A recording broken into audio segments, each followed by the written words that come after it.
Zdravo, poslušalke in poslušalci, bralke in bralci Večera. Veseli smo, da ste v naši družbi. To je Večer izjutraj, dnevni informativni podcast, v katerem vam predstavljamo Večerove udarne novice dneva. Danes je sreda, 8. april 2026. Moje ime je Tjaša Gajšek. V nadaljevanju. Kako ob vse višjih cenah prihraniti pri porabi goriva? Kdo je poštar z umetniško dušo, ki je živel v Peruju, za Maribor pa želi, da zapleše? Dobrodelna dražba medijske hiše Večer v sodelovanju s fundacijo Tadeja Pogačarja. Zbrani prispevki bodo namenjeni bolnikom otroške kirurgije UKC Maribor. Naročite se na podcast, da boste obveščeni ob izdaji naslednje epizode. Vse skozi smo z vami na vecer.com. Cene goriv spet rastejo in zdi se, da se vsakič znova vrnemo k istemu vprašanju. Kako je mogoče, da danes za bencin in dizel plačujemo več kot pred 15 leti, če je bila nafta na svetovnih borzah takrat dražja?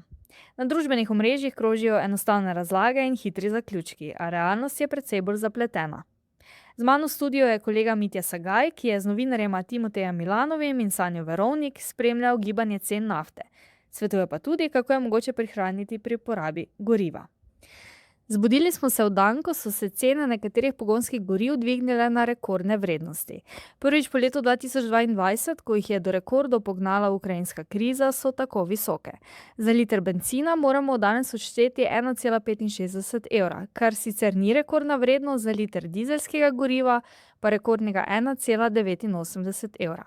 Mitja, kje so razlogi za tak dvig cen in zakaj so na bencinskih servisih torej tako visoke, čeprav so cene na borzah še daleč od tistih rekordnih vrednosti leta 2008? Ja, Tjaša, res je. Seveda razloge bolj kot ne poznamo, geopolitične razmere in kriza na Bližnjem vzhodu, ki se na zadnje iz ure v uro spreminjajo, in tako da lahko da danes, ko ljudje poslušajo ta podcast, je situacija že bistveno drugačna kot večer prej, ko ga snemamo, recimo, in se mi zdi, da se bodo cene verjetno še dvigovale, vsi seveda upamo, da ne, ampak ja, res je predvsem nekaj, da se v takih razmerah, kot so zdaj, predvsem na družbenih omrežjih oziroma na internetu širše pač pojavljajo neke primerjave s preteklostjo, ne, in zdaj so spet vzniknile tiste primerjave, da je leta 2008 bila recimo nafta rekordno draga, takrat je bilo treba za sod nafte odšteti skoraj $147. Gorivo recimo na bencinskih servisih pa je bilo vendarle precej cenejše kot danes, recimo okoli evro in 35 centov. Seveda govorimo o obdobju skoraj 20 let nazaj, ampak skratka govorimo o teh razmerih cen nafte na svetovnih borzah in cenah na bencinskih servisih, ne. Tako da danes recimo že plačujemo po Evropi celo več kot 2 evra na liter, ne, ampak čeprav se to zdi mogoče nelogično, ker vendarle je cena soda nafte zdaj okoli $110, ne, seveda raste, ampak kljub temu cena surove nafte je le del končne cene goriva, to je treba povedati, in da poleg nje pomembno vlogo igrajo tudi stroški predelave, transporta, pa seveda tudi trgovske marže in predvsem davki, ki v Evropi predstavljajo več kot polovico cene, ne, in pri tem z rastjo cen raste seveda tudi znesek DDV-ja. Pomemben dejavnik tej zgodbi so tudi rafinerije, danes jih je v Evropi namreč bistveno manj in delujejo v dražjih pogojih, ravno zaradi višjih cen energije, zaradi strožjih okoljskih pravil in tudi investicij v čistejše tehnologije, in to spet pomeni višje stroške predelave nafte in večje marže. Pa seveda ne smemo pozabiti na inflacijo, ne, in če bi to ceno iz leta 2008 preračunali v današnjo vrednost, bi liter goriva vendarle stal okoli 1,7 do 1,8 evra, kar je razliko, to navidezno razliko, ki jo skuša neka širša javnost predstavljati, drugemu delu širše javnosti precej zmanjša. Tako da toliko o tem, zakaj morda danes plačujemo res na bencinskih servisih rekordne vrednosti, čeprav nafta na svetovnih trgih, svetovnih borzah še ne dosega svetovne vrednosti. Tako da. Tudi letalske družbe zdaj že opozarjajo na tveganja pri dobavi goriva, v Italiji že uvajajo prve ukrepe. Bo to torej pomenilo dražje letalske karte, manj leto ali celo odpovedi? Ja, prvomajski prazniki so tako rekoč pred vrati, tudi poletje se približuje, letališča so vse bolj polna, Evropejci seveda že dolgo načrtujejo dopuste. Ampak ja, to novo vprašanje nekje v ozadju vznika, ali bomo letos leteli brez zapletov. Evropski letalski promet se namreč sooča z opozorili o možnem pomanjkanju kerozina.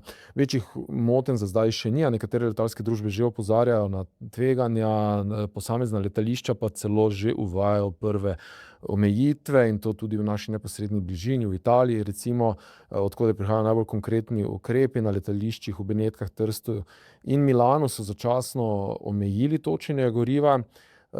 To seveda pomeni bolj premišljeno porabo, prednost imajo recimo daljši nujni leti, medtem ko so krajši evropski leti lahko deležni nekoliko manj goriva, to seveda ne pomeni, da bi ga lahko zmanjkalo na letalu, ampak je pa ponekod že prišlo do posameznih odpovedi, vendar večina prometa še vedno poteka normalno, tako da med potniki za zdaj ni panike, je pa čutiti nekaj negotovosti, predvsem zaradi generalno razmer na Bližnjem vzhodu. Nekateri celo pravijo, da je zdaj čas za brezskrbna potovanja, medtem ko drugi verjamejo ali pa se bojijo, da se razmere ne bodo oziroma verjame, da se razmere ne bodo zaostrile. Tako da vsak seveda vidi po svoje to situacijo, upamo, da se bodo razmere čim prej umirile. Pa nazaj na tla, pripravili smo tudi nekaj nasvetov, kako je mogoče varčevati z gorivom. Kateri so to? Seveda pri takšnih cenah način vožnje nikakor ni več nepomemben dejavnik, ne, ampak kot smo izračunali, lahko pomeni celo samo z nekaj prilagoditvami in navadami voznikov celo nekaj 100 prihrankov evrov, nekaj 100 evrov prihrankov na leto, kar ni zanemarljivo, ne. Ja, v osnovi je seveda poraba goriva povezana z avtomobilom, s tem, kakšen motor je v njem, ampak veliko vlogo, po nekaterih mnenjih celo največjo vlogo pri tem igra voznik, recimo hitrost vožnje, način pospeševanja, tudi teža vozila in nenazadnje tudi tehnično stanje, vse to vpliva na končno porabo in seveda tudi na končne stroške. Spet bi radi omenili, da vožnja nad 130 km/h lahko porabo poveča tudi za 30%, ker eksponentno narašča z količnikom zračnega upora pri višjih hitrostih, tako da spet velja razmisliti o tem, ali ni morda bolje voziti 100 km, 110 km/h ali tu nekje vmes, to pomeni tudi nekaj več pretočnosti na avtocestah. Sunkoviti pospeški potem dodajo še dodatnih 10 do 20% porabi, zato naj bo pospeševanje umirjeno. To tudi sicer velja, da z umirjeno vožnjo najbolj in največ prihranimo, tudi s pravočasnim zaviranjem in predvsem s predvidevanjem dogajanja na cesti. Spremljamo in resnično predvidevamo, kaj se dogaja pred nami, za nami in na tak način bomo vozili bolj umirjeno in prihranili še več. Nekaj številk, recimo, če na leto prevozite 15.000 km in porabo zmanjšate samo za 1 liter na 100 km, to recimo pomeni prihranek približno 150 litrov goriva, kar v današnjih cenah lahko govorimo okoli 250 evrov prihranka. To je pa že denar mogoče enega letnega servisa, pa nekaj zavarovalne premije, tako da pomislimo seveda tudi na to, da morajo biti pnevmatike ustrezno napolnjene, če že mogoče raje malce bolj napolnjene, kajti bolj napolnjene pnevmatike vendarle ne vplivajo bistveno na varnost vožnje, bistveno pa vplivajo na znižanje porabe goriva. Recimo, kajti premalo napolnjene pnevmatike lahko povečajo porabo goriva za do 5%, za dodatnih 5 do 10% še potem uporaba klimatske naprave, kar seveda ni vedno možno, tudi nevarno, predvsem v poletni vročini klime izklopiti. Ampak ja, tudi teža je seveda pomembna, ne pozabimo, da za dodatnih 100 kg lahko avtomobil porabi kar nekaj več, nekaj decilitrov goriva več na 100 km, zato vse, česar ne potrebujemo, pač ne vozimo v avtomobilu, ko tega ne potrebujemo, ne. Potnike seveda, ja, ampak prtljažnik pa naj bo kar se da prazen, tako da, evo, to je to. Zdaj pa z avtocest še v gospodinjstva. Energetska kriza prinaša nekaj izzivov tudi na področju ogrevanja gospodinjstev, pišemo. Kolega Timotej Milanov je spremljal ta del podnebnega sveta, ki je vladi za pospešitev elektrifikacije ogrevanja predlagal dvig subvencije za toplotne črpalke. To je eden od predlaganih ukrepov. Trenutno za zamenjavo rabljene kurilne naprave s toplotno črpalko na voljo subvencije v višini 40% priznanih stroškov oziroma največ 2500 evrov za toplotno črpalko zrak, voda in največ 6000 evrov za toplotno črpalko voda. Po predlogu podnebnega sveta pa bi se subvencija zvišala na 50% priznanih stroškov oziroma na največ 3125 evrov za toplotno črpalko zrak, voda in največ 7500 evrov za toplotno črpalko voda.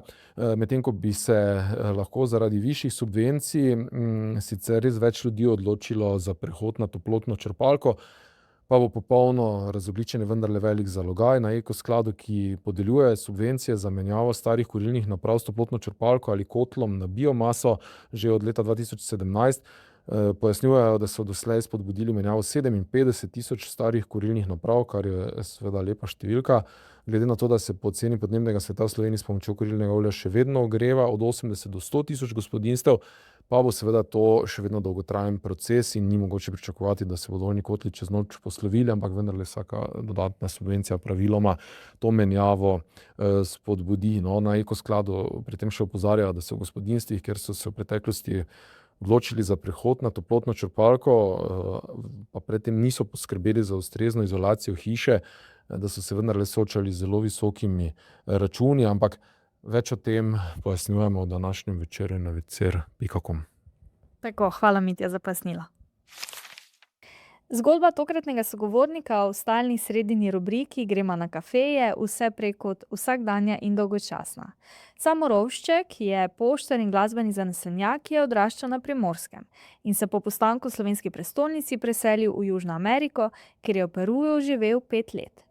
V vrnitvi se je z družino ustalil na podeželju v Negovi, od leta 2019 pa za svoj dom s ponosom imenuje Maribor.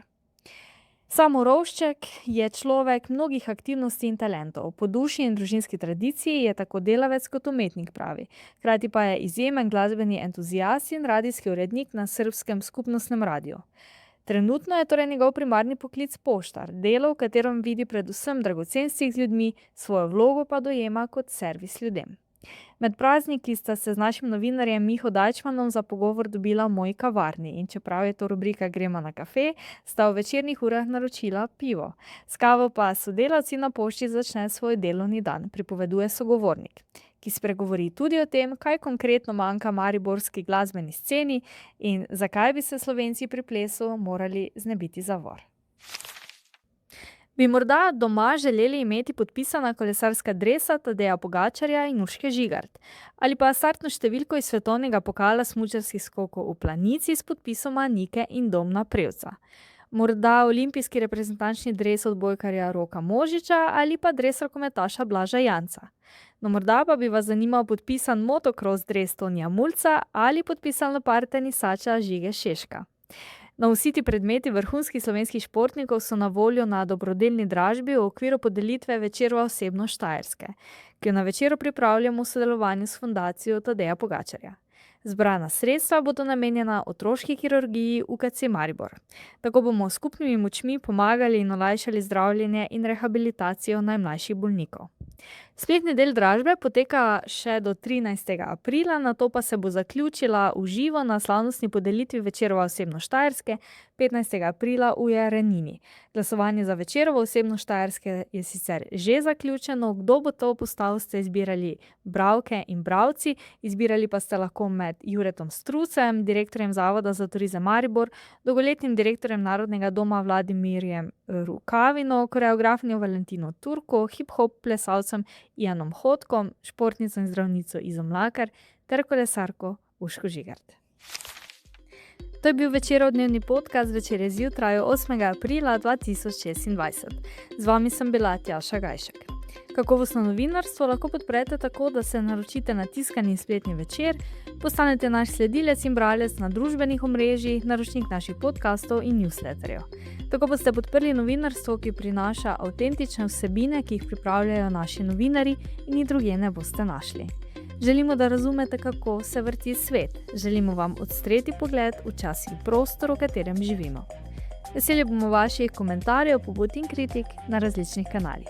Se beremo in slišimo.